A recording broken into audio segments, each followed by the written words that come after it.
한 목사님이 부흥회를 마치고 돌아가는 길에 버스를 타셨습니다. 피곤해서 잠을 청하셨는데 그때 한 아주머니가 새 아이를 데리고 그 버스에 올라타셨습니다. 그런데 이 아이들이 가만히 있지 않고 막 여기저기 다니면서 떠들고 소리치고 장난을 치는 거예요. 그런데 이 아주머니는 관심이 없는 듯 그렇게 아무 신경을 쓰지 않고 제재를 안 합니다. 그러다가 나중에 이 아주머니가 자려고 하니까 애들 소리가 시끄러우니까 짜증난 투로 아이들을 혼냅니다. 야, 조용히 해! 잠을 잘 수가 없잖아. 문제는 이 아주머니 소리가 애들 소리보다 더 큰 거예요. 목사님 마음에 짜증이 확 밀려오고 잠을 깨기 때문에 화가 나더랍니다. 그런데 그 순간에 마음속에 음성이 들려왔어요. 범사에 감사하라. 하나님의 음성이라는 생각이 번뜩 들었습니다. 하지만 그 음성을 인정하기가 싫다라는 거예요. 아니 도대체 지금 이 상황에서 뭘 감사하란 말이야 라는 생각을 하게 된 거죠. 그러면서 또 고민합니다. 감사하랬으니까 한번 뭐가 감사할까 고민하다가 마침내 감사거리를 찾았습니다. 하나님, 저 여자가 내 아내가 아닌 것을 감사합니다. 감사한 일이죠? 감사는 내가 다른 사람에게 어떠한 선물을 받았거나 도움을 받았거나 또는 은혜를 받았을 때 당연히 해야 할 마음의 표현입니다. 사람과 사람 사이에 당연한 도리죠. 감사를 모르면 배은망덕한 사람이 되고 맙니다. 그런데 성경에서 요구하는 감사는 물론 사람과 사람 사이에 이런 감사도 포함되지만 그보다 더 놀라운, 더 높은 차원이 있죠. 바로 성경에서 요구하는 감사의 대상은 하나님입니다. 우리 예수님입니다. 사람들은 바라볼 수조차 없는 하나님으로부터 우리가 도저히 갚을 수 없는, 말로 다 형용할 수 없는 놀라운 은혜를 받은 자들입니다. 우주 만물을 통해서 우리 하나님의 사랑이 마치 돋보기로 태양을 한 자리로 이렇게 초점을 맞춰 뜨겁게 하고 불을 내듯이 하나님의 사랑이 여러분 각 사람 위에 그렇게 뜨겁게 모아져 임한 줄 믿으시기 바랍니다. 그 하나님의 사랑, 예수님의 사랑 때문에 우리 안에 있는 죄가 다 태워지고 다 용서받고 사함받은 겁니다. 우리가 정결케 된 것입니다. 우리가 그렇게 구원받은 것입니다. 그 은혜를 감사하는 것, 너무나도 당연하고 마땅한 일이잖아요. 그런데 우리의 현실은 그렇지 못할 때가 너무 많습니다. 예수님께서 10명의 나환자들을 치료해 주셨어요. 당시에 나환자를 치료한다는 건 이건 상식을 뛰어넘는 것이고 불가능을 뒤집는 기적입니다.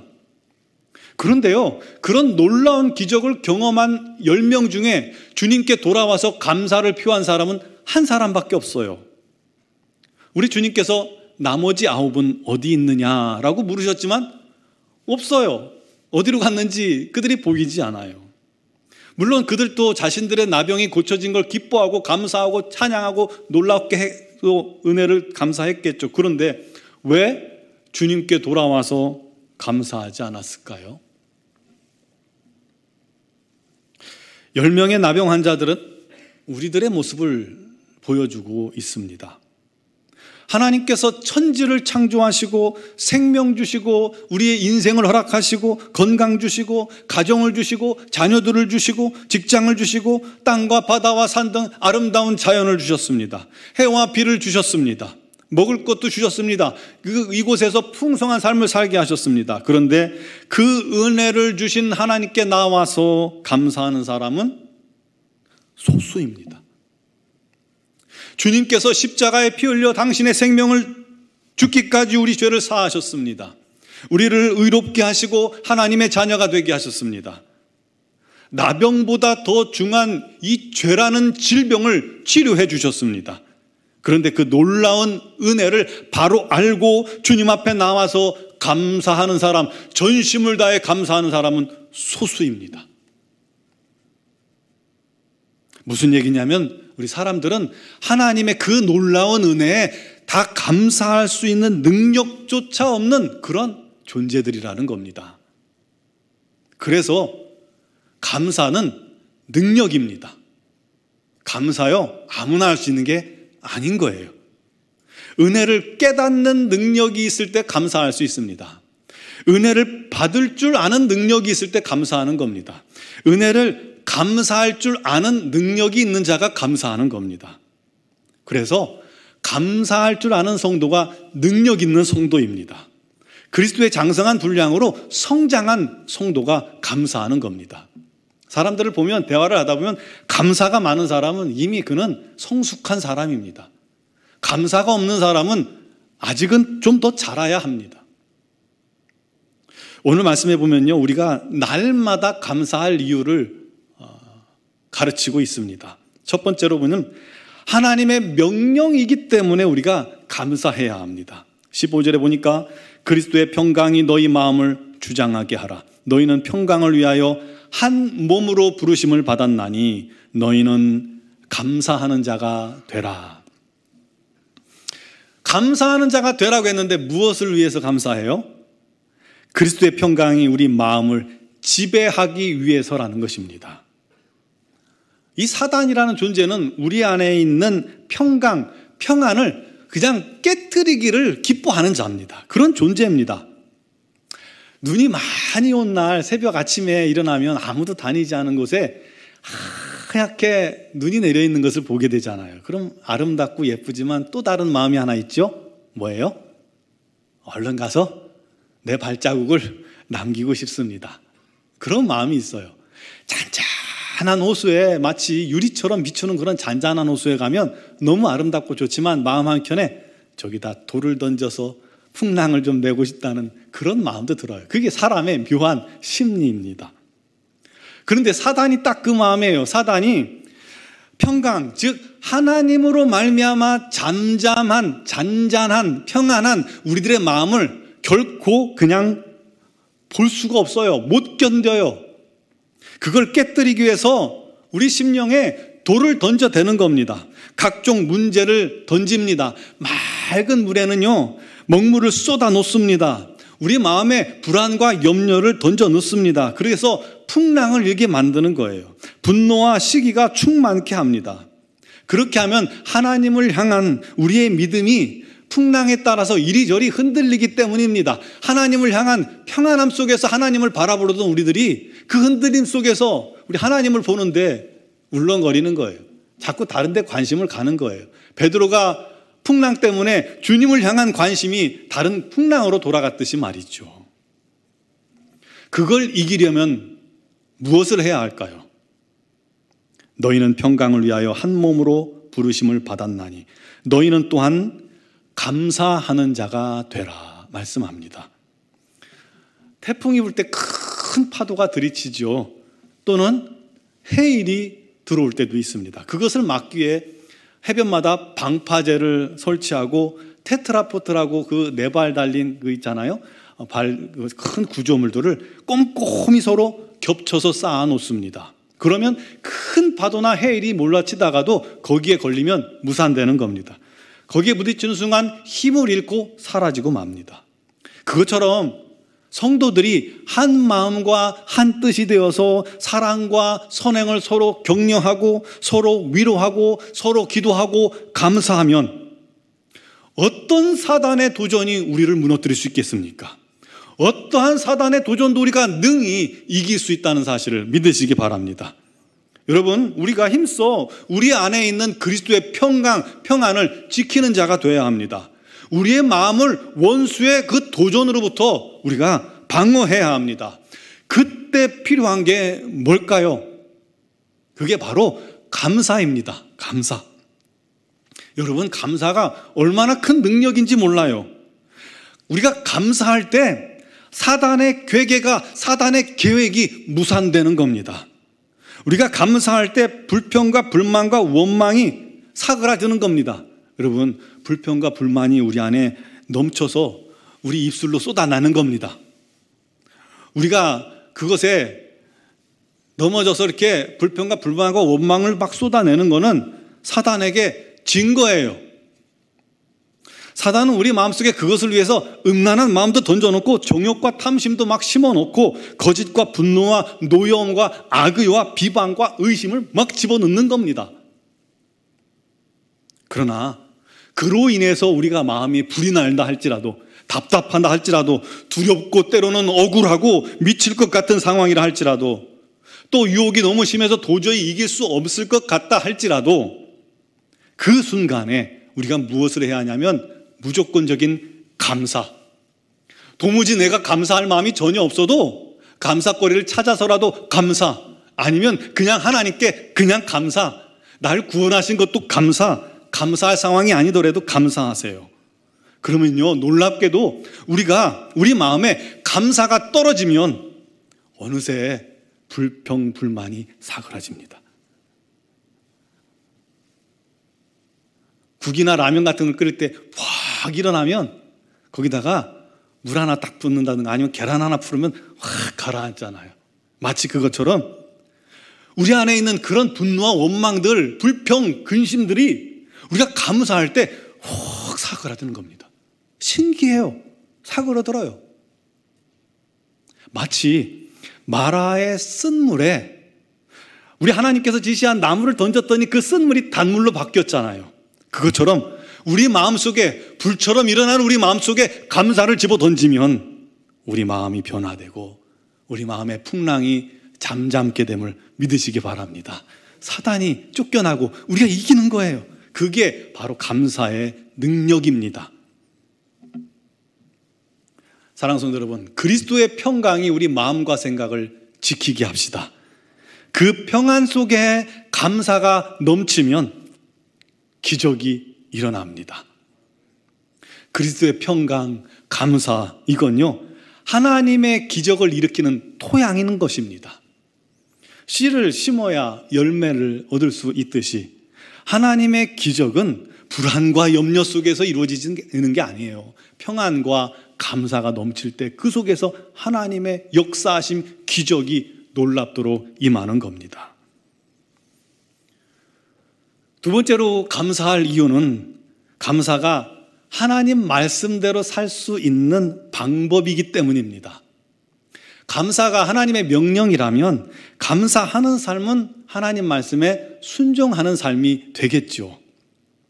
16절에 그리스도의 말씀이 너희 속에 풍성히 거하여 모든 지혜로 피차 가르치며 권면하고 시와 찬송과 신령한 노래로 부르며 감사하는 마음으로 하나님을 찬양하고. 여러분, 우리가 그리스도의 평강 안에서 감사할 때 하나님의 말씀이 우리 안에 풍성해짐을 믿으시기 바랍니다. 다시 말해서 하나님의 말씀이요, 우리 안에서 살아 역사한다는 거예요. 하나님 말씀이 우리 안에서 살아 역사할 때 그 공동체가, 그 심령이 활력이 일어나는 겁니다. 연약하고 가라앉고 나태해지고 또 넘어져 있는 심령이 다시 일어나는 겁니다. 하나님 말씀의 순종의 역사가 나타날 때 그러한 공동체 안에도 확 활기가 나타나는 겁니다. 그래서 여러분, 말씀 읽기 할 때 최선을 다하시기 바랍니다. 또 그 말씀을 묵상하세요. 나눠드린 말씀 카드 가지고 읊조리며 말씀을 암송하세요. 그리고 그 말씀에 어떻게든 순종하세요. 큰 게 아니더라도 작은 거 하나라도 내가 할 수 있는 것부터 순종해 보세요. 그리고 순종한 말씀을 순종하면 은혜가 있어요. 그 말씀을 자녀들에게도 가르쳐주고 구역 식구들과 함께 나누세요. 그리고 감사와 기쁨으로 우리 하나님을 찬양하면 그곳이 우리가 장차 가게 될 저 천국과 별반 다를 바가 없는 곳이에요. 이 땅에 이루어진 천국의 모델하우스가 되는 것입니다. 그 순간 우리 하나님 말씀이 있고 그 말씀에 순종이 있고 감사가 있고 찬양이 있으면 그곳이 천국이에요. 그 어디나 하늘나라. 우리 주님 계시고 우리가 그 주님을 찬양하는 그 자리가 예배터가 되는 줄 믿으시기 바랍니다. 여러분, 우리 한번 그 감사하는 일에 마음과 정성을 다 쏟아봅시다. 우리 인생을 그 감사하는 일에 한번 불태워 봅시다. 연탄 시인 안태현이라는 분의 시를 여러분 아십니까? 한번 들어보셨을 거예요. 거기 그 시 중에 너에게 묻는다라는 짧은 시가 있어요. 연탄재 함부로 발로 차지 마라. 너는 누구에게 한 번이라도 뜨거운 사람이었느냐. 끝. 잘죠? 여러분, 여러분은 한 번이라도 하나님 앞에서 그렇게 뜨거운 사람이었습니까? 하나님을 위해 자신을 한 줌 재가 되도록 뜨겁게 그렇게 태워보신 적이 있으십니까? 혹시 재가 되어 사라질까 두려워서 망설이진 않습니까? 우리가 하나님을 위해, 하나님의 말씀을 위해, 이웃을 위해, 지체를 위해 우리가 그냥 뜨겁게 태워질 때 우리의 삶이 놀랍도록 변화될 것입니다. 우리 삶에 우리 하나님의 놀라운 열매들이 끊이지 않을 겁니다. 세 번째는요, 무엇이든지 예수의 이름으로 하고 무슨 일이든지 하나님께 감사하는 것이 하나님의 뜻이기 때문에 감사하는 것입니다. 무슨 말을 하든 무슨 일을 하든 예수의 이름으로 하라. 이것은요, 곧 주님께서 나를 통해서 일하시는 것처럼 하라는 말이죠. 왜냐하면 이제는 내가 사는 것이 아니라 내 안에 계신 그리스도께서 사시는 인생이 되었기 때문입니다. 여러분 안에 예수님이 계십니까? 그러면 내가 사는 것 아닙니다. 이제는 내 안에 계신 주님께서 나를 도구로 사시는 인생이 된 겁니다. 내 안에 계신 예수께서 나를 통해 사시면 모든 것이 합력하여 선을 이루어지겠죠. 그렇게 만들어 가시겠죠. 모든 것을 합력하여 하나님께 영광이 되게 만드시겠죠. 그렇다면 이 말씀이 가능해집니다. 데살로니가전서 5장 18절에 범사에 감사하라. 이는 그리스도 예수 안에서 너희를 향하신 하나님의 뜻이니라. 이 말씀이 가능해지는 겁니다. 어떤 사람은 감사의 제목이 있어도 감사하지 않고 불평, 불만을 쏟아냅니다. 어떤 사람은 감사거리가 있을 때만 감사합니다. 그게 당연하다고 생각하죠. 그런데요, 어떤 사람은 감사할 수 없는 것조차도 감사를 하더라는 거예요. 즉, 실패한 것이 뭐가 감사합니까? 근데 실패한 것도 감사하고, 병든 게 뭐 그렇게 대단한 일입니까? 하지만 병든 것도 감사하고요. 합격하지 않은 것도 감사하고요. 마음대로 내 뜻대로 안 되는 것도 감사하고, 내 삶 속에 왜 이렇게 불행한 일이 많아? 그것조차도 감사하더라는 거예요. 왜요? 어떻게 해요? 이것조차도 합력하여 선우를 바꾸어 주시고, 이것조차도 합력하여 우리 하나님의 영광이 되게 하실 것을 믿기 때문입니다.